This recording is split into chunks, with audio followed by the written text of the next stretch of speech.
Hello and welcome back to another Royal Reviewer video, and of course welcome to my home. Today we have a few royal stories that I would like to talk about that have been kind of hitting the media in the last couple of days. So without further ado, let's just get straight to it. So this is quite an amusing one, I have to say. So the Prince and Princess of Wales have been doing quite a few engagements recently, separately and jointly together. This was a joint one, and it's basically Prince William, the Prince of Wales, has been accused of having a dirty, filthy mind. And I'm absolutely living for it, I have to say. So they were at an engagement where they were in a kind of radio studio for the BBC. And they were being interviewed, and Prince William joked about his most used emoji. By the way, let me know what are your most used emojis. I'll think about what mine is in a moment. Suggesting that it is the rather rude Aubegine. So he made the quip when they were being interviewed for BBC Radio 1's Going Home show, prompting one of the hosts to reportedly say, "He's got a very dirty mind." When host Vic Hope asked the Prince and Princess of Wales which of the characters they most frequently used, William quipped, "Is this a clean thing or a family one?" Well, I mean, William getting a little bit fruity tooty. I'm here for it. Meanwhile, Kate joked, "It depends what group. If it's the family WhatsApp group." William continued, "I've been told not to pick the Aubegine, so I've got to pick something else."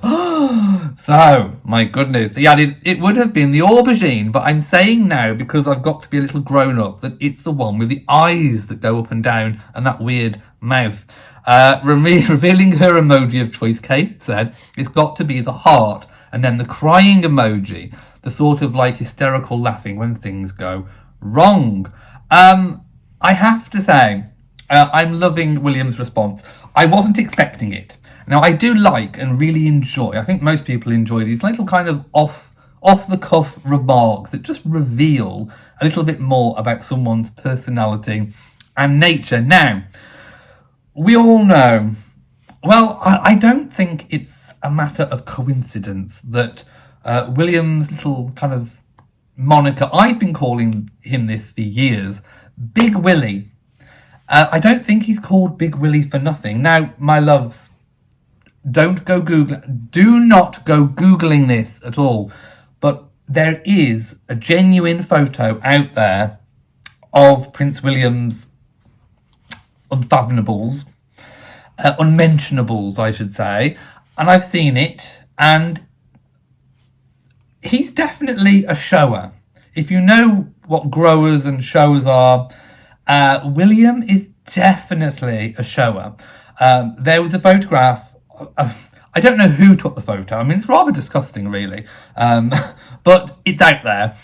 We cannot deny the facts. The photo is out there for all to see if you look hard enough.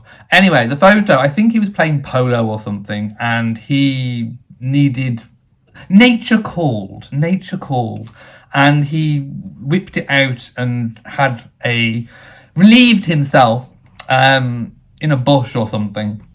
Anyway, there was a photographer, of course there was a photographer, and it got captured. So it's weird because he's kind of holding it a bit like you would a cigarette between two fingers. I mean, I don't know anyone who kind of holds it like that. Anyway, I digress. So I have seen it. So I kind of test to the kind of Big Willy shower vibe he's got going on. So what we want to know, of course, is in what context is he using the Aubegine? Is he sending rude, dirty, flirty texts to Kate?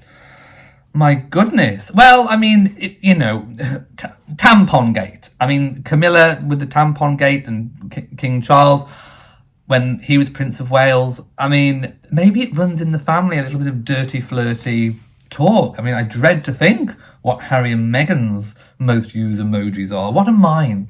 To be honest, I quite like just the general smiley face or the sideways laughing emoji. That's always quite a good one. But no, William's favourite is obviously the Aubegine.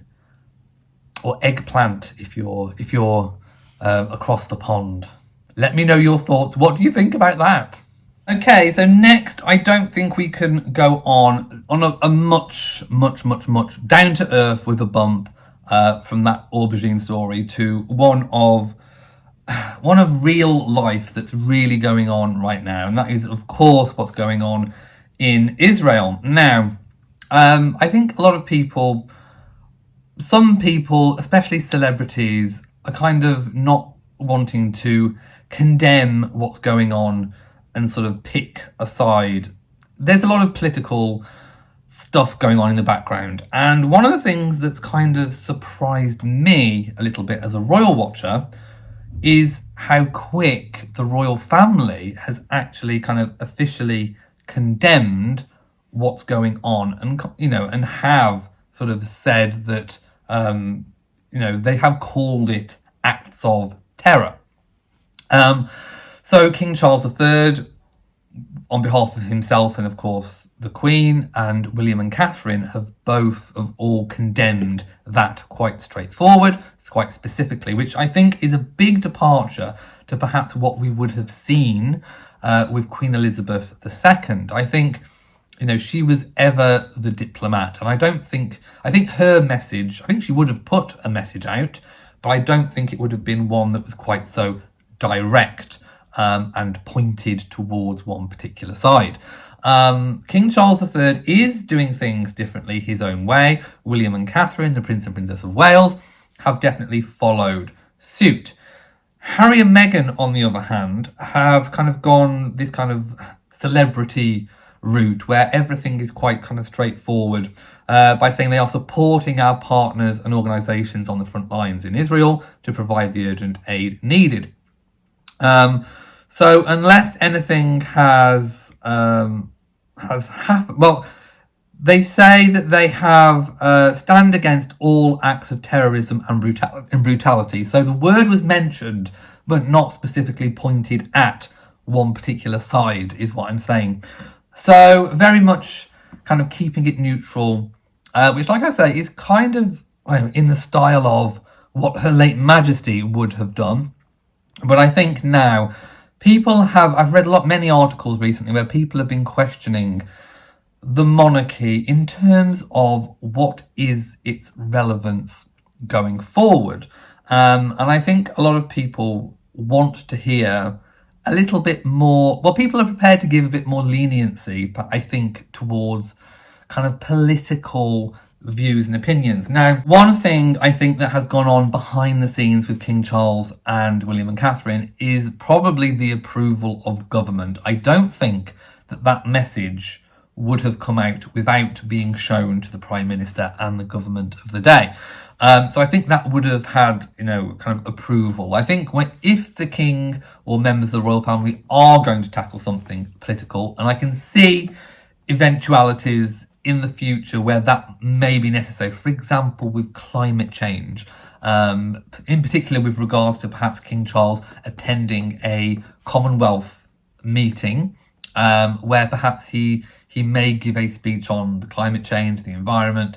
I think those kind of speeches will be sort of checked by the government to make sure that it is in line with kind of with their sort of values and whatever's going on politically. So I do think that will have been sanctioned by central government for the King Charles and the Prince of Wales to do that. Of course, they do technically have their own autonomy to put out these statements, but I think they will have tried to avoid any kind of, conflict between head of state, the royal family, and the elected government, because of course the both are kind of so intertwined, but both very separate at the same time. It's quite a complex, symbiotic relationship. So I do think that will have been sanctioned. As I was saying, in comparison to that of course, Harry and Meghan. Now, Harry and Meghan definitely have the opportunity, without even having to check with anyone, they can put out whatever they want. And I think, like with many celebrities, they have tried to kind of skirt around the issue while still talking about the issue or still being involved in the issue without actually kind of pointing any fingers or apportioning any blame. Like I said, they mentioned the terror word, but they haven't they haven't given a direct pointing to who they think is in the wrong. Whereas in contrast, King Charles III and the Prince and Princess of Wales have been very pointed in what they have done and put out. So on this Wednesday afternoon gone, Buckingham Palace released a statement through a spokesperson. So you won't find it on the official website or on any of the social medias, saying King Charles is appalled by and condemns the barbaric acts of terrorism in Israel. The palace said his thoughts and prayers are with all those suffering, particularly those who have lost loved ones, but also those actively involved as we speak. And a short time later, obviously adhering to protocol of having the king release first. So I will now read what was released on behalf of the Prince and Princess of Wales via a spokesperson from Kensington Palace. The Prince and Princess of Wales are profoundly distressed by the devastating events that have unfolded in the past days. The horrors inflicted by Hamas's terrorist attack upon Israel are appalling. They utterly condemn them. As Israel exercises its right of self-defense, all Israelis and Palestinians will continue to be stalked by grief, fear, and anger in the time to come. Their Royal Highnesses hold all the victims, their families, and their friends in their hearts and minds. Those the Prince of Wales met in 2018 overwhelmingly shared a common hope, that of a better future. In the midst of such terrible suffering, the Prince and Princess continue to share that hope without reservation. So some pretty strongly worded messages, as I've spoken about. Like I say, in contrast with Harry and Meghan, who have been quite wishy-washy, skirting around the issue, probably not wanting to upset, probably not wanting to harm their global brand, again putting themselves before anything else, I suppose. So I just thought it was very interesting to see how the royal family is changing, how they are doing things differently. People I think, thought that King Charles III wouldn't depart much from what his late mother or how she operated, when in fact I actually think he has. We're seeing slow change, but we're seeing quite pointed change, quite directional change, being a lot more confronting of issues. I think King Charles has always been a man of peace, of the environment, of diplomacy. He's had a huge royal life of being that representative and that diplomat. But I think now that he's king, where there are matters that can be sanctioned by government, I think he's got a little bit more slack to be a little bit more involved with issues as they unfold, and that people know where he stands, and in turn William has been afforded that same ability too, that I definitely don't think Prince Charles had when he was Prince Charles. Of course, now the king, he is able to do a lot more. So I just thought that was incredibly interesting. Right, I think I've waffled on at you enough today. Please let me know your thoughts and comments in the comment section below. Thank you for watching this video. If you have enjoyed it, then please give it a big old thumbs up. Don't forget to share on social media, and of course do hit that bell so that you know whenever I upload a new video. So from me, mwah, to you all, and goodbye.